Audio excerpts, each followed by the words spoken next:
गांव के कोने में एक पुरानी कच्ची सड़क के किनारे स्थित था सुधा का घर। मिट्टी की दीवारें, छप्पर की छत और आंगन में तुलसी का चौरा, यही उसकी दुनिया थी। सुधा गांव की एक साधारण मगर हिम्मती औरत थी। सुबह सूरज निकलने से पहले उठकर वह घर के सारे काम निपटाती, बच्चों को तैयार करती और फिर खेतों की ओर निकल जाती। सुधा का पति रामू मजदूरी करता था, लेकिन गांव में काम मिलना मुश्किल था। कभी काम मिलता तो कभी दिन भर खाली रहना पड़ता। इस अनिश्चितता के बीच घर चलाना सुधा के लिए चुनौती बन गया। उसने सोचा कि वह भी कुछ काम करे ताकि परिवार की हालत सुधर सके, लेकिन गांव में औरतों के लिए काम के मौके कम थे। गांव में ज्यादातर औरतें या तो घर संभालती थीं या फिर खेतों में पुरुषों के साथ काम करती थीं। सुधा ने भी खेतों में मजदूरी शुरू की।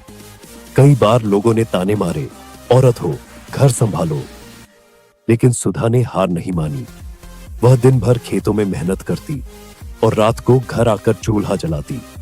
धीरे धीरे उसने बचत करना शुरू किया। उसने अपने आंगन में सब्जियां उगाना शुरू किया और गांव की दूसरी औरतों को भी इस काम में जोड़ लिया। अब गांव में एक छोटी सी महिला समिति बनने लगी, जहां औरतें मिलकर घर से कुछ न कुछ कमा रही थीं। किसी ने गुड़ बनाया तो किसी ने बढ़िया और पापड़ बेचना शुरू किया। सुधा की पहल से गांव की औरतों को नई रोशनी मिली। अब वे भी अपने पैरों पर खड़ी होने लगी। उनकी मेहनत रंग लाई और गांव के मेलों में उनकी बनाई चीजें बिकने लगी। धीरे धीरे उनका नाम दूर दूर तक पहुंच गया। आज सुधा सिर्फ अपने परिवार की